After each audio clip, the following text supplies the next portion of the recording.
Welcome to another edition of Walton Entertainment. Today we'll have more news, information, and entertainment from your local hometown. Hey, good morning, Paul. Thank you for having me. A lot of great things going on in Monroe right now. I did, and I brought notes actually. I did at the end of 2023 State of the City update. It was in the Walton Tribune. It was also on Facebook. So a lot of this may be redundant. 2023 is amazing. We had 1.1% growth over the last 10 years. So when folks say Monroe's growing too fast, we're building too much, well, that's not really applicable in town.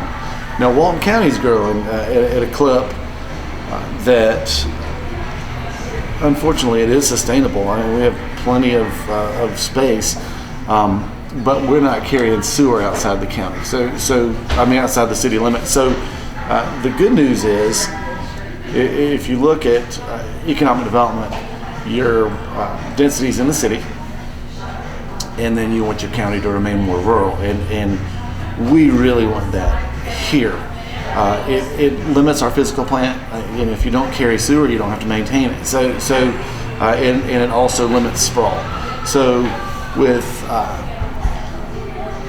we'll just take Gwinnett County. It is a great place, nice folks, but it is urban sprawl, and it is an economic developer's nightmare because they have a physical plant that they have to take care of to run sewer to every person in the county. Now that does bring in some money, but if you look at a true economic development success, it's Manhattan. So they're limited as an island, and they have their sewer, and they generate a ton of money with banking, with transportation, with travel, and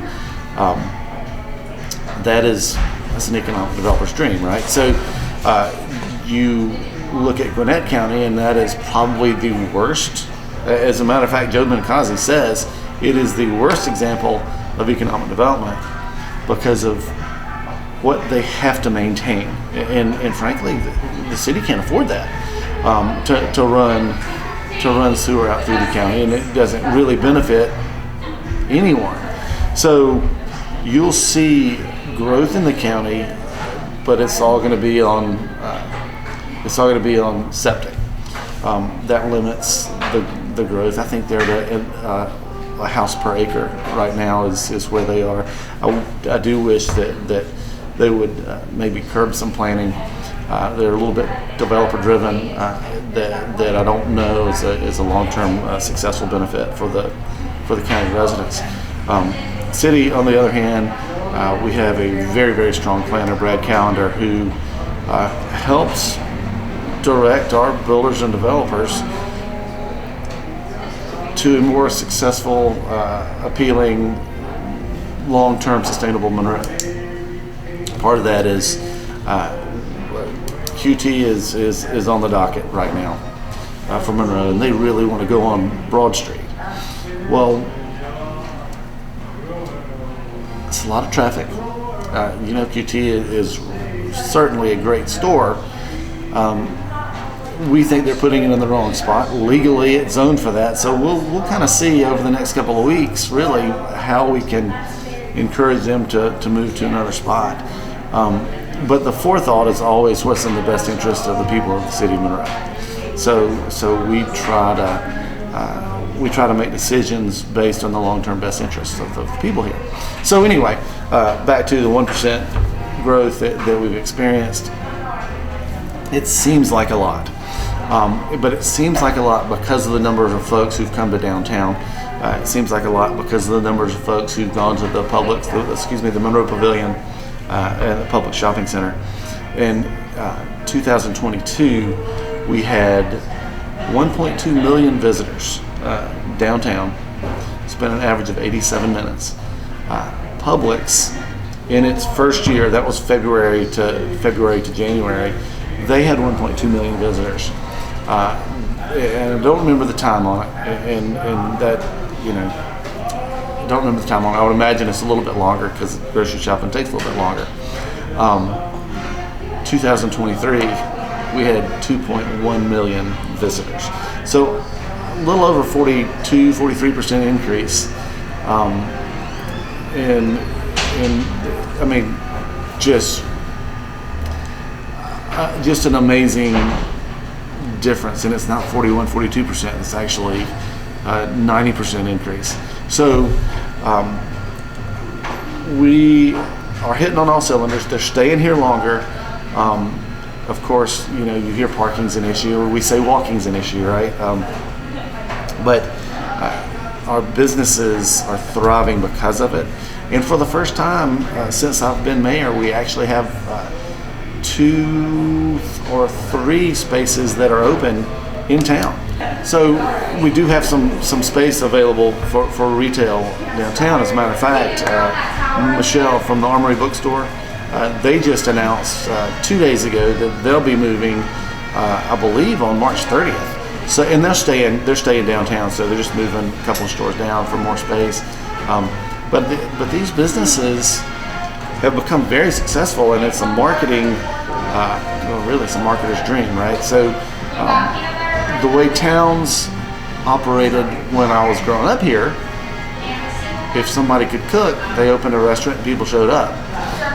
If somebody had a bookstore and folks knew about it through, if it's a children's bookstore, they know about it through school, or churches would talk about Christian bookstores. And that's how we succeeded, based on the people who lived here. Now, as marketing and retail and merchandising have taken such a big step, and we have social media that will actually drive people to town, more money's being spent.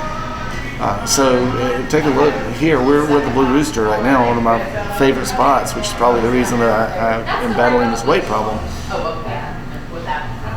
Kyle Cave knows merchandising probably better than anybody I've ever seen. So you can see right now we're prepping for Valentine's, but you can see in her merchandising a specific, unique taste and style that if she is set up at a table across the street, you know exactly where it's from because of all of our items, and everything is done so well on the marketing and promotion side. So that's driving folks downtown, and clearly 2.1 million visitors spending an average of 91 minutes last year. It's turned into just a success story that I could not have comprehended when I was a kid. We love the downtown. John Krieger owned Little John's Grill. I think at one point it was the Core Grill before I was around. Sorrel's Shoes was where we all bought our shoes, except John Howard, because John Howard had a size 13 foot, and they didn't have size 13 shoes, so we would have to leave town. I mean, so we've just come a long way the way society has grown, and it's been very successful for Monroe. And I look at what we call a wraparound effect, and folks around the state now know of certain cities that are just very successful in the way we've grown. And if I go to a Georgia municipal meeting in Atlanta or Savannah, everybody knows Monroe. I mean, and when I walk in the room and folks go, "Well, here's Monroe. We're playing for second." Well, yeah, you kind of are, because we have such a great group of folks who live here. I was talking to Lisa Anderson yesterday, and she had run the DDA meeting, and we have a car show coming up. I'll tell you about that in a minute. But Lisa said, I have never seen so many people who volunteer to make an event take off, to make Monroe successful. You think about it, we have our concerts will draw 5,000 people. The larger concerts will draw 7, and that's going to be a concern at the downtown green. Actually, we really need to keep those around 5,000. Our Christmas parade, we had almost 30,000 people here. We had 23,000 cell phones, so I'd imagine that some kids don't have them who were in the parade. Our car show last year, we did over 22,000 people.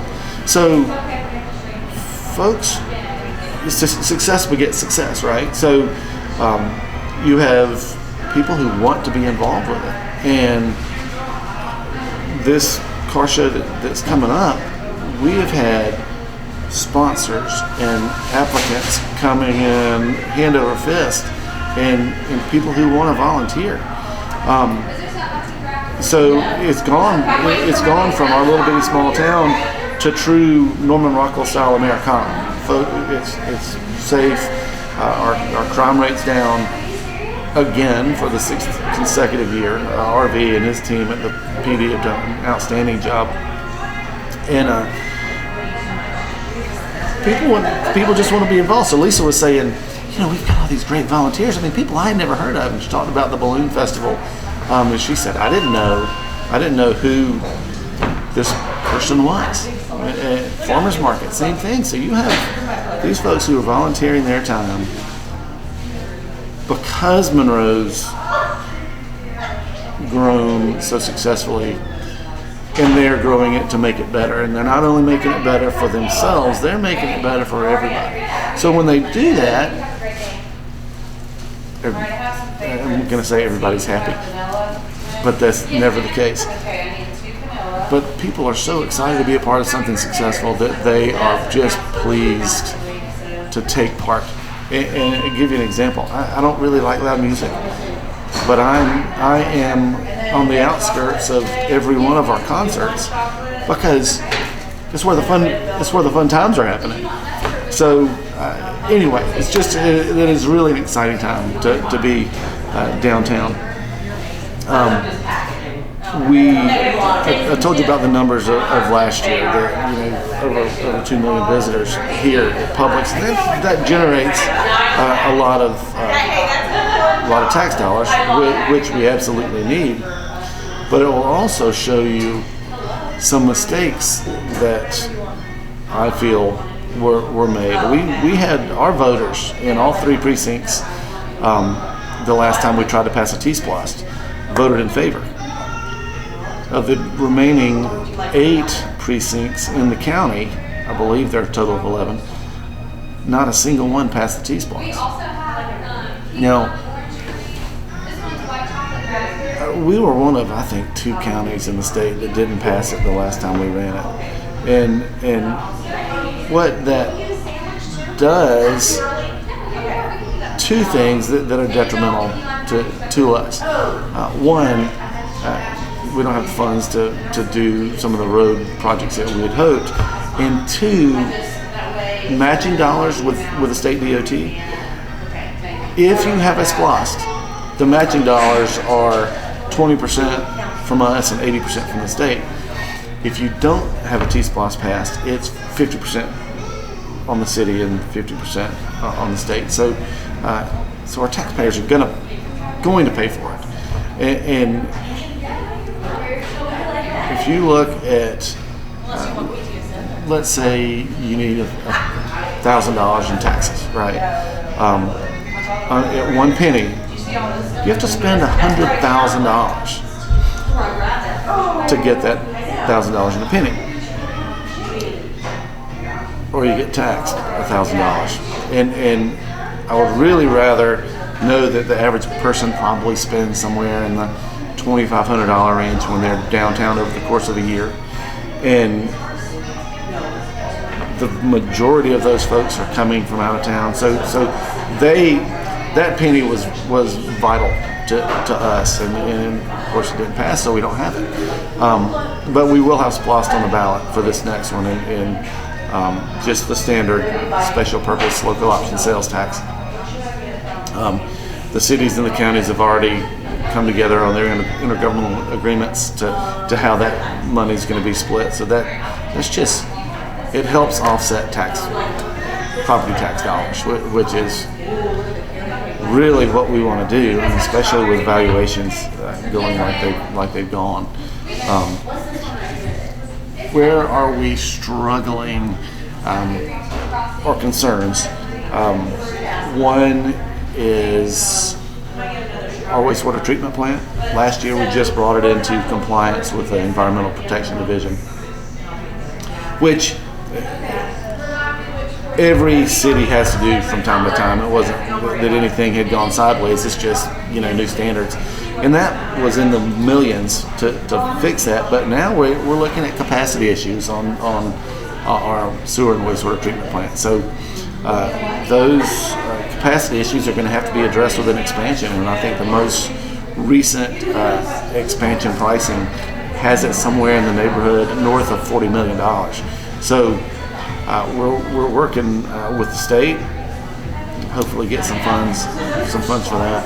We have a very good relationship with the state, DCA, with Georgia Municipal, with the DOT, and Logan and I went down to Atlanta 3 years ago, begging for our truck route that we talked about for 35 years, and they gave it to us, and it's now started and it's under construction. So that's a real positive there.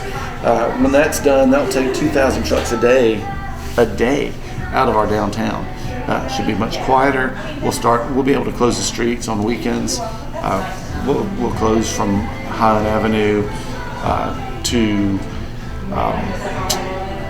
Church, and it will just be a walkable mall when that truck route is complete. So a lot of success from having our transportation, our truck traffic routed around the city. Not to mention, it'll just be a lot quieter and a lot safer, and to have Scoops and the Story Shop and Blue Rooster all right here.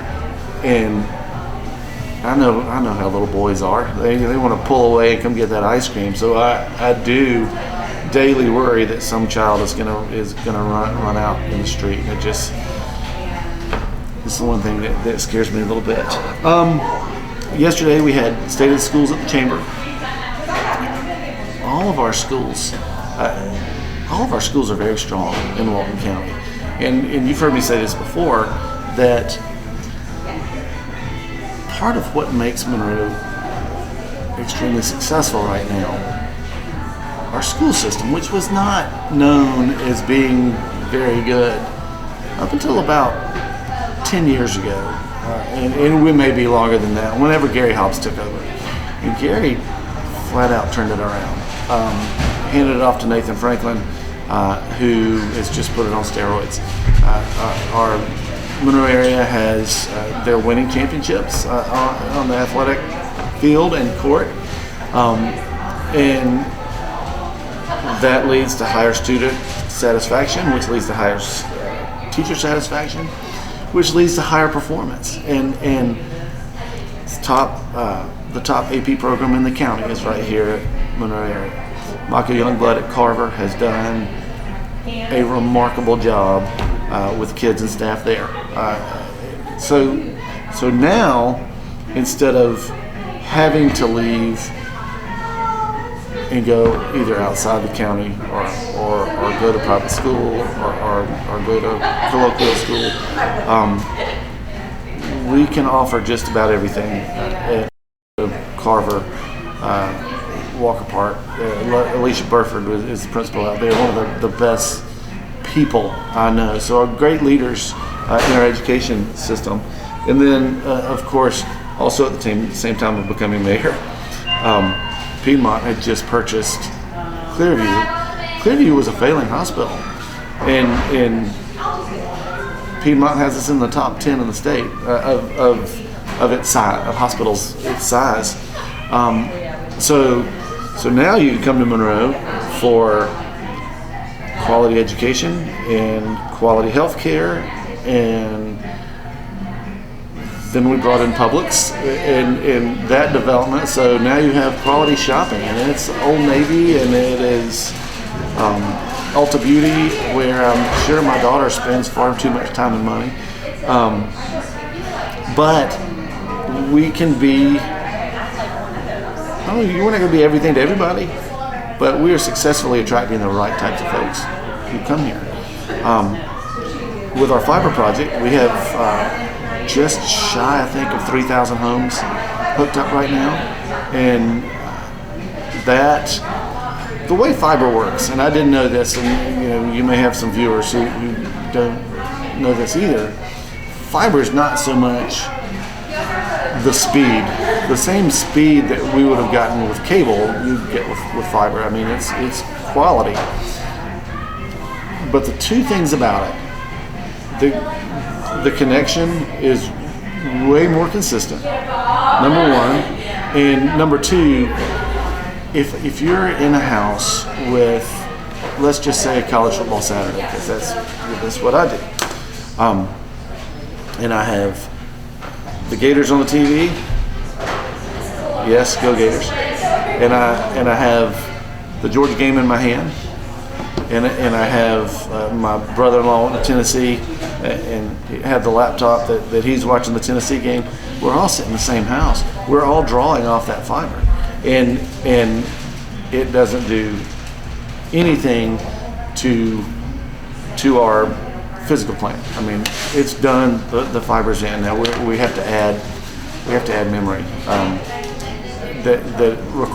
that's required to make it all go. But we've been successful doing that too. And Mike McGuire has taken over our fiber project from Brian Thompson. Brian retired after 26 years, and he's just doing an outstanding job. And what's funny, as I'm looking out the window at a family taking their picture, you see a lot more of that downtown now too. We've become a destination here, so it's exciting. So we talked about healthcare, we talked about education, we talked about our events, of course, we talked about our shopping, and now we have a housing affordability issue. And it's not, look, it's, in my opinion, it is not up to the government to provide housing. It's just not. And it's not why I was elected. It's not why any of those folks over there were elected. Now, I think, forget what I think, it's what the Constitution says, the Declaration of Independence, and we want life, liberty, and the pursuit of happiness. That doesn't give you the right to have a house. We want to give you the opportunity to be successful here. We give you the opportunity to be a successful business. We're bringing in, of course, with the Development Authority, bringing in Rivian and Facebook and Takeda. I mean, we're talking 30,000 technology jobs that are going to be here in the next 5 years in Stanton Springs. And of course, we have another development that I'm kind of hoping to announce at Piedmont Industrial here in the next 3 to 6 months. So we want people to be able to afford to live here. But when it comes to providing housing for them, we're not in that business. So the affordability issue, I want my child to do well, and I want her to stay here, and hopefully she'll be able to afford a house. We had 62.5% property value increase since before the pandemic. So 62.5% over the course of 3 years is it will settle down this year a little bit. Part of it, we just won't have as many houses to sell because folks are like I am, with a 2.875 mortgage rate. I can't see myself letting that go and purchasing something else. So we have fewer homes that are for sale. But as the rates come down, you'll see for every point that a rate comes down, you have 4 million people that enter the real estate market. So you're going to see some changes here. Is there anything that I needed to address? Cable. You got that too. We will be dropping our cable July 1st, and we'll have to everybody have to go to a streaming platform, and Mike's working on that right now. And there are areas that might frustrate some folks. You may have some folks who don't check Facebook, watch city council meetings, watch our time together, that are not going to hit them when one day their cable doesn't work. But for the most part, we're trying to address it in every medium, whether it's putting it in the utility bills, putting it on the television channel, putting it on the internet. And the only concern right now that I have is folks at like Great Oaks that have had cable go to their individual rooms. Now they're all going to have individual fiber connections, and Mike's working on that right now too. So I think you now have the entertainment side of life that takes a little bit to get used to, but it's so much better for our physical plant. It's so much better for our budget. We lost. This is sad, and that's not a joke. We lose about $500,000 a year on our cable system. Cable continues; those prices continue to rise per channel. And my friend Eric in Forsyth, they dropped. I believe they dropped the whole ESPN network suite, and they said, look, you don't get the Braves on it anyway, but they did it simply because of the cost. And we're lucky to be able to run this fiber so we don't have to continue to hemorrhage $500,000 every year. That's just a waste of taxpayer money, and it's not fair to those who don't even have cable. So that's going to be a long-term benefit for living as well. What about the bypass? They're working on that. When is that supposed to be complete? Let's see. What's today? So, being February, I'm going to say it will be done first quarter 2026. So, and really, it's probably going to be done the last quarter of 2025. You can't ever guess weather. But historically, they know their patterns. E.R. Snell's doing the work. They do an outstanding job. And it's under construction. I cannot wait. Because we just need to get rid of that truck traffic. So we talked bypass. We talked public safety. Again, crime rate's down. Utilities. Okay, utilities. Plant Vogel 3 opens this year, maybe the last quarter of 2023. Plant Vogel 4 is set to open within the next 6 months.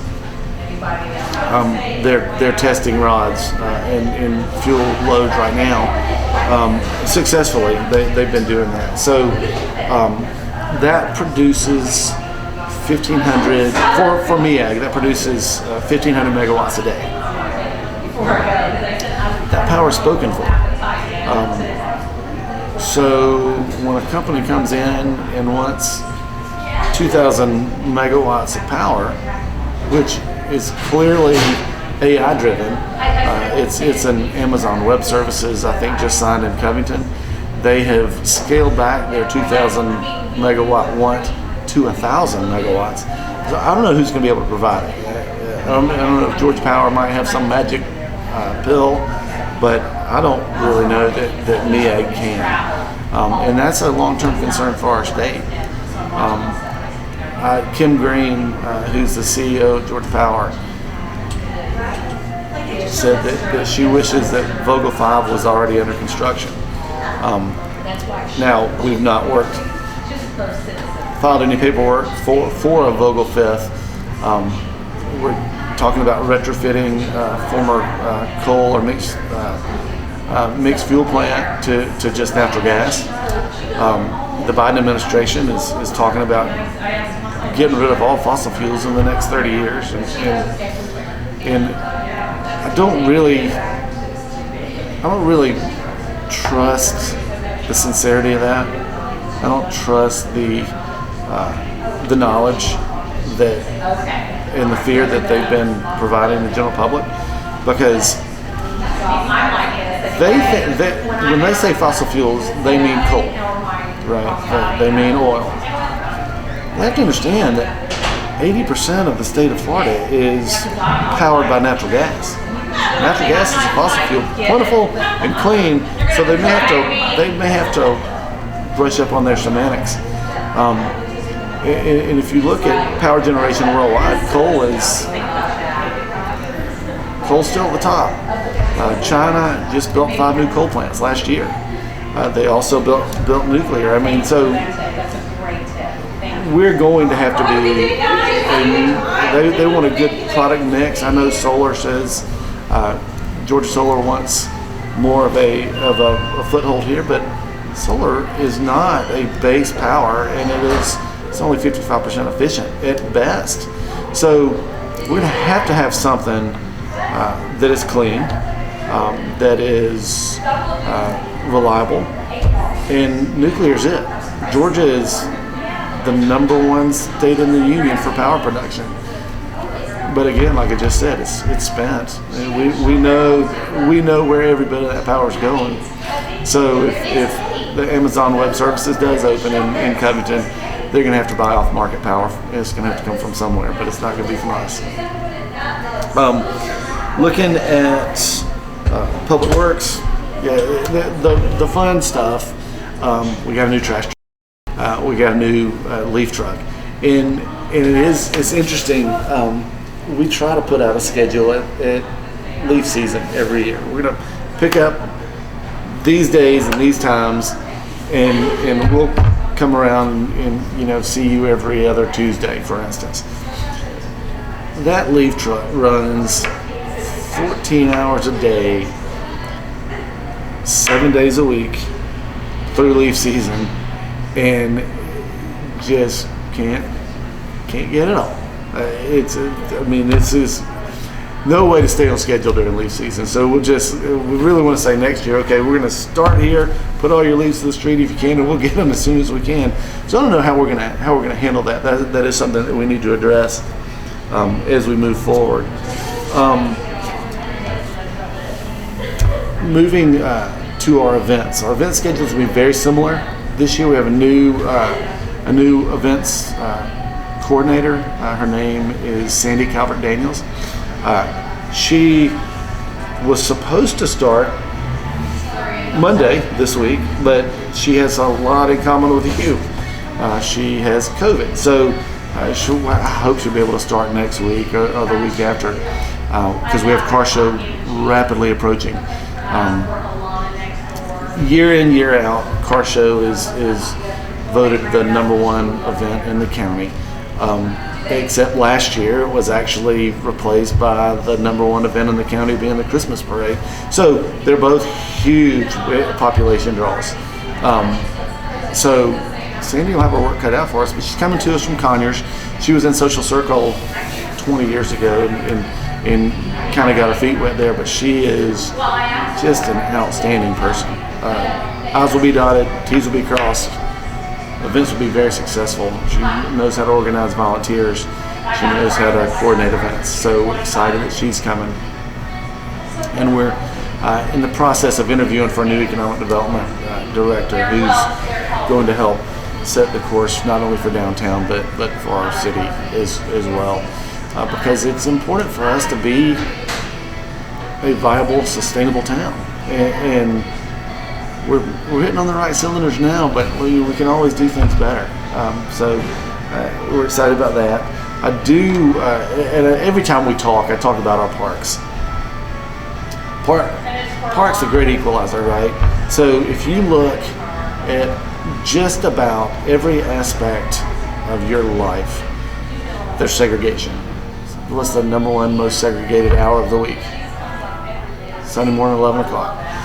Black churches, white churches, Baptists, Catholics, Episcopalians, Presbyterians, Methodists, and not only one of each, 32 Baptist churches in Walton County. I mean, we have a lot of folks, and they're segregated. Some are segregated by money, so some are segregated by education level. Some, you go to our schools and you have kids segregated by by college track and regular track and special needs, and you don't have that at parks. It was a tremendous failure nationwide of city councils to not invest more in their park system. Those folks who did have seen thriving growth in very successful communities. Guess who has addressed that? We did. So we have, of course, Pilot is great. Pilot is just an outstanding park. We've totally redone Matthews. Matthews is I call it our family park. There are a lot of family reunions, a lot of classes go out and have parties. And then you have our crown jewel, the downtown green. You're looking at a $4.5 million investment. So we'll move our downtown concerts there. The splash pad will be there.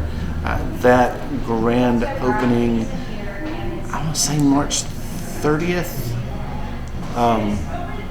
So we've already talked to a couple of churches about maybe doing a sunrise service there. And the reason we've not officially signed that or made it official is because we have to write up the rules about how it's going to work and get council to agree to it and approve it. And we just have a lot going on at the city.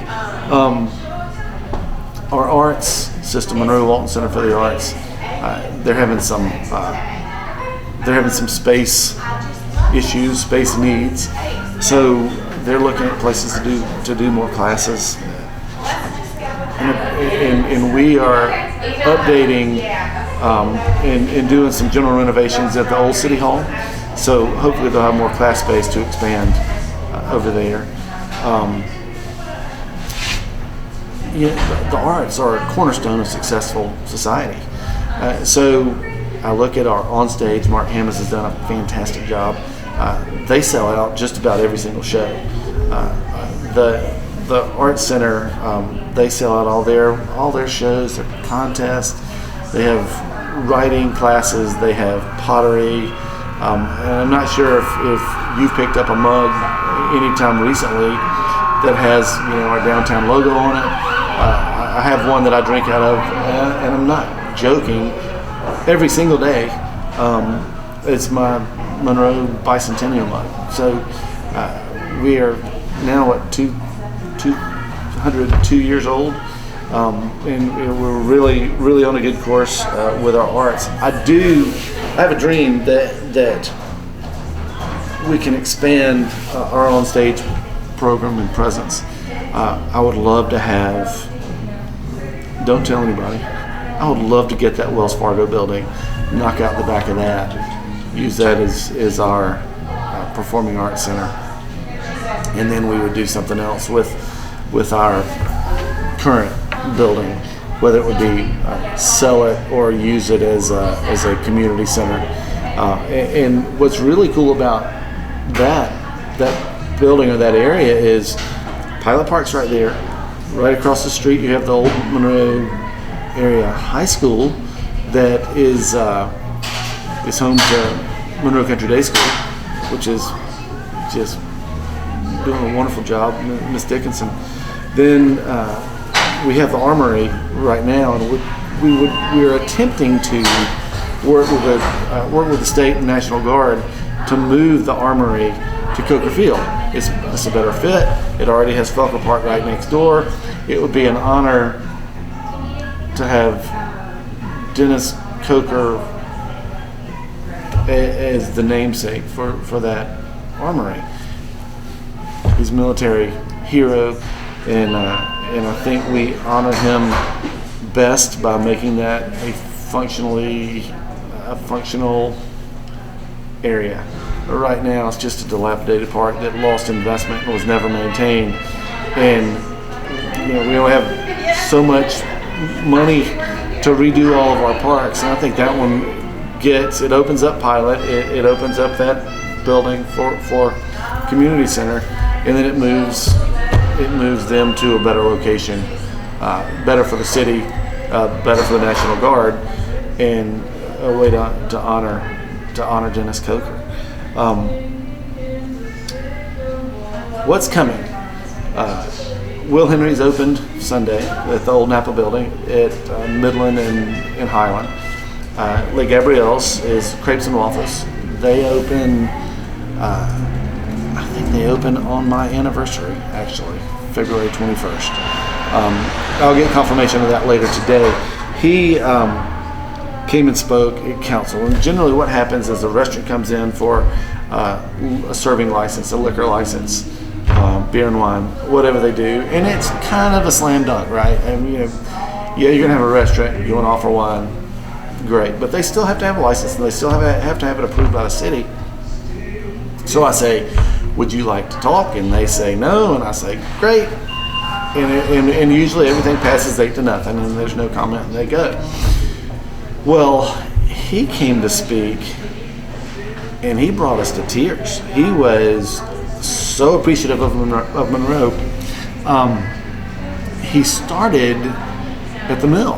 It was his first job, was mixing paint. I don't know, but he wanted to get back to Monroe, and he said, "Look, I've gone.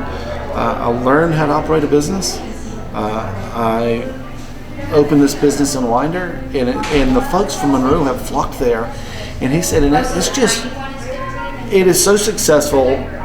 And I'm so proud that I can come back to Monroe and serve the people here because they've served me. So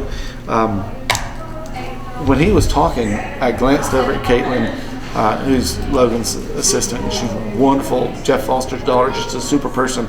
And she was in tears, and I was in tears. And I have a tendency to wear the feelings on my sleeve anyway. But when he came in, man, it was exciting. Okay, Gotham Greens is our industrial park. They are under construction. They should begin operation anytime. Morton James is our newest downtown. Monroe Pizzeria is the former Little Italy, and it's totally been redone inside, and that food is out of this world. Where do we grow from here? I think you're going to see in the next 5 years redevelopment of the property at between Marable and 78 Broad Street in Gratis Road. There's I think 32 acres there. The only two pieces of property that are not part of the parcel are our water plant and First AB. So you'll see some change there, and that will also probably move across the street onto East Marable, West Marable. So see some changes there. Our airport, we've just opened the terminal building there, and when I say just opened it, we just opened it 3 days ago. So we have put in a little over $5 million into airport improvements, all matching. So we probably paid for 20% of what's been done out there. The rest were state grants and matches. We had jet fuel, just a temp truck, and it wasn't used, but I think you're about to see some major changes at the airport. We have to determine with our pilots out there, do we want to be a commercial airport or do we want to be recreational? And you have your gliders club, and that's what Kenneth Grubbs started with when he asked for the land for the airport. But you have Skydive Monroe.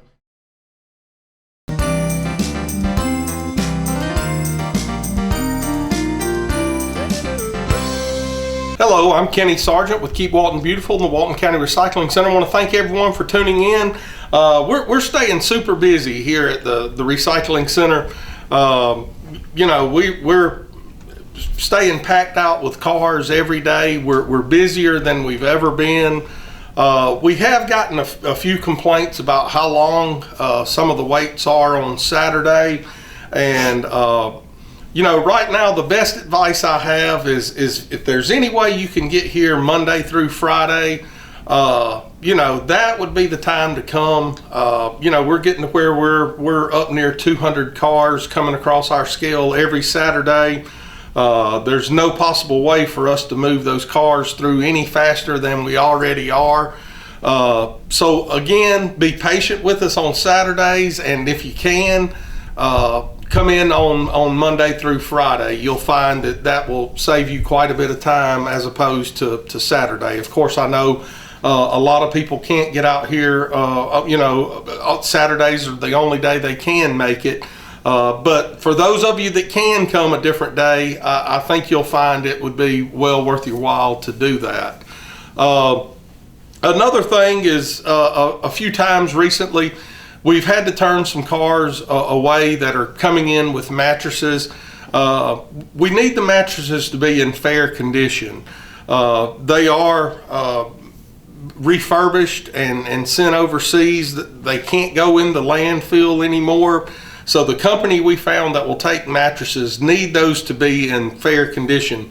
If they're torn all apart, holes burned all the way through them, we can't accept those here. If it's just a little tattered, that's fine. Stained is fine. All of that's fine. It's the ones that are in really, really poor condition. We're just going to have to turn you around. We can't take them because they won't take them. Another thing is, if you're planning on bringing mattresses here, don't sit them outside and let them get rained on for a week before you get them here. We have had to turn a few people away that's coming in with just soaked mattresses. If they get wet like that and soaked all the way through, they mold and they can't be refurbished and reused. So again, we can't accept those either. So make sure you keep your mattresses dry. We don't want to have to turn anyone around. We know how hard it is to get rid of mattresses now, and we want to make sure we're doing our part to get those taken care of properly and not have those in any of our landfills. So just keep that in mind.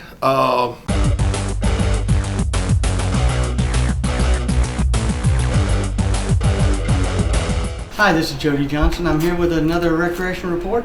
Our spring sports registration has completed last Friday, so if you missed that registration, contact one of our local offices at the park that you want to participate in, whether it's baseball, softball, or soccer, and they'll try to work you in. We have a few spots available in a couple age groups. Our registration went very well. Over around 2,200 kids registered, and that's right where we were at last year. So our parks are filling up fast. Actually, soccer was up a little bit from last year, so sports programs are doing real well. Our basketball season is starting to wind down, and our end of the regular season will end around January 23rd, and then we'll start our countywide tournament. That's usually a huge event. We have over 100 teams that are in our basketball program, so individual age groups will start participating in their end of the season tournaments. They usually play by area and the parks that they're playing in, and then it culminates into a county championship game the week of January 25th. Then we'll move right into our all-star basketball program for Walton County. We play in GRPA, which is Georgia Recreation and Parks Association, District 6, and our basketball teams do real well. Unfortunately, we're in Class A, which is the largest classification in the GRPA categories. And that's a population of 15,000 youth and up, which includes DeKalb County, which has generally some very, very good basketball teams. And so we do participate well. We win a few age groups and then advance to the state championships, usually all over different places of the state, and have done real well. We win a lot of districts and try to compete in the state tournament. So that'll be the first week in February. Our baseball season, our opening day is slated for March 16th. So all of our spring sports will start around that time. And again, that's baseball, softball, soccer, and our track program. So we have a lot of kids that are getting ready to participate. this spring. I also want to invite you over to our community centers. They're open. I know it's very, very cold outside, hard to get outside and walk around the outdoor trails. Every once in a while there's a nice day that you can get out, and I encourage you to do that. But if you want to get out of the cold, come in and keep that New Year's resolution to come to one of our community centers. It's very affordable. Remember, if you're 60 and over, it doesn't cost you anything to come to our community centers. You just pay for a one-time access card that'll get you in. Great place to work out. Our senior programs are doing extremely well. We have 6 classes per week.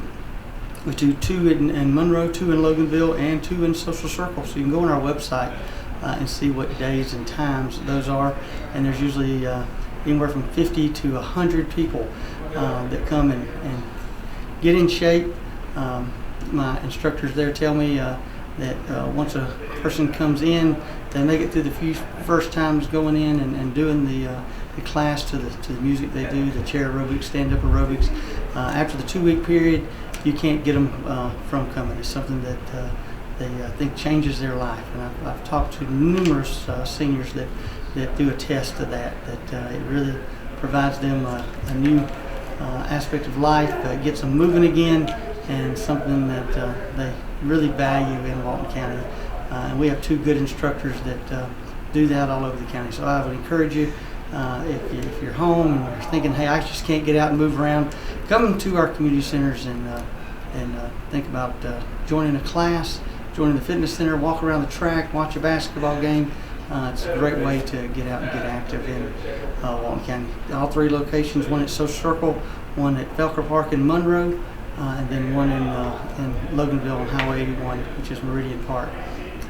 So again, thanks for joining me today, and we look forward. Hi, welcome to Monroe Walton Center for the Arts. Today I wanted to talk about 2 or 3 things maybe. Number 1, the member show ends February 19th. If you're an artist with things in our show, the pickup dates for your art is February 20 and 21. We've had a good many pieces sell out of the show, which is nice. So the show is open and still through the 19th. Come in and browse some beautiful art. Maybe buy a piece of art. The art does have to stay in the show until the close of the show on the 19th, but you can pick it up right after that, which is just right around the corner. Pretty amazing that this year is already passing by. The other thing I wanted to mention is about our membership and our membership perks.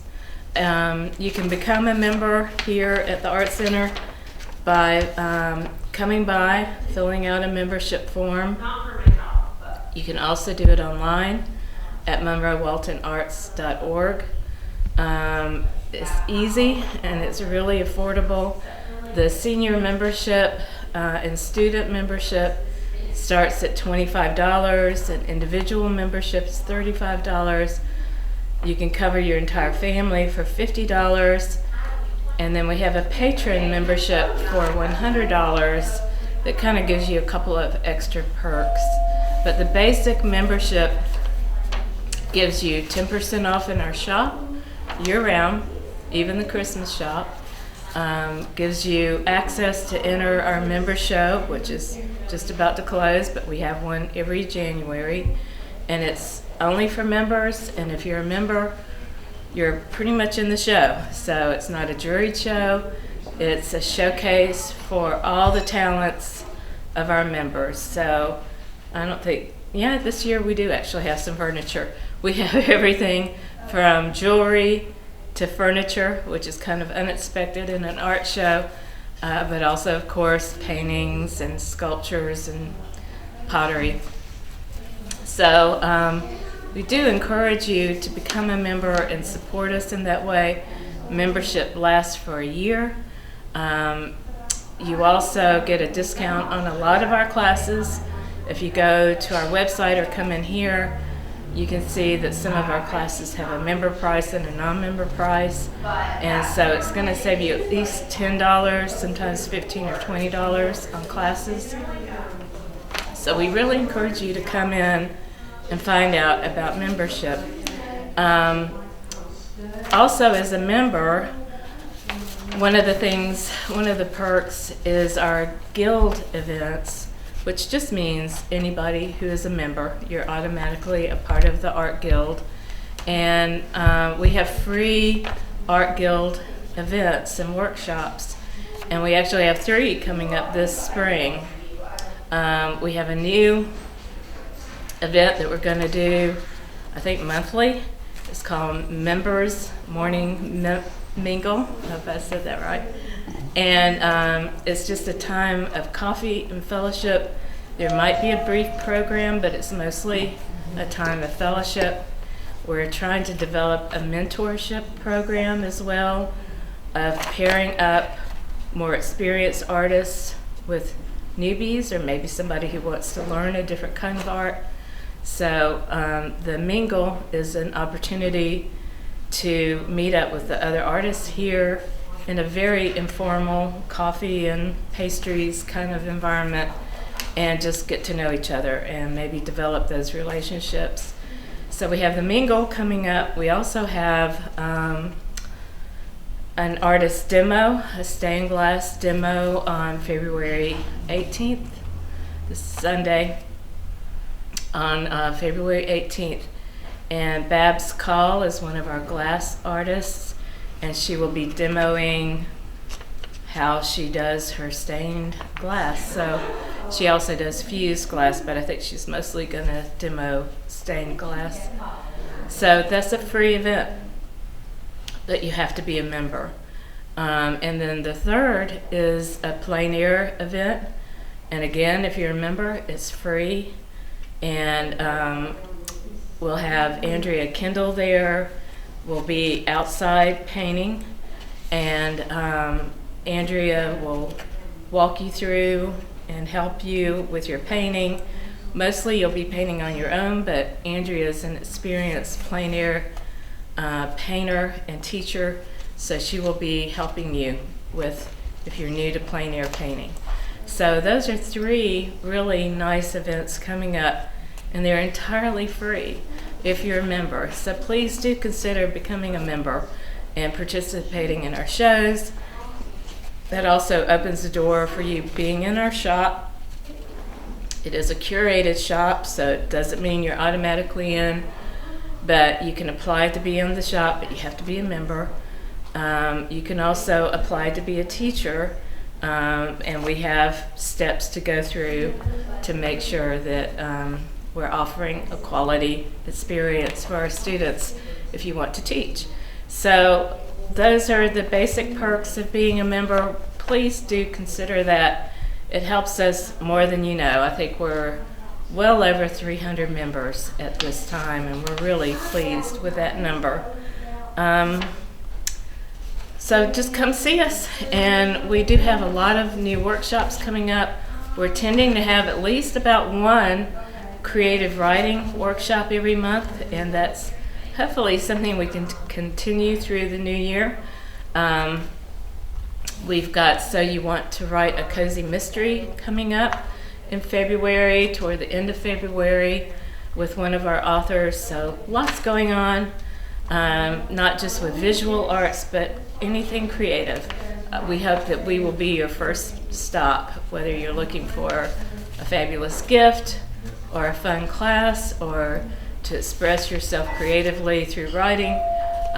Check us out. So come see us, or go to our web, monroewaltonarts.org, and we hope to see you soon. Thank you. Fight to save the natural lands that wildlife call home. Fight to limit pollution. Fight for smart development. Fight for their future. And fight for ours. For so goes nature, so goes us.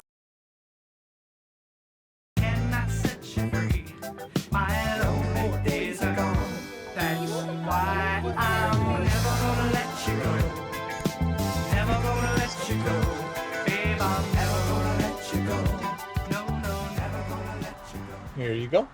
Thank you. Thank you. Never gonna let you go.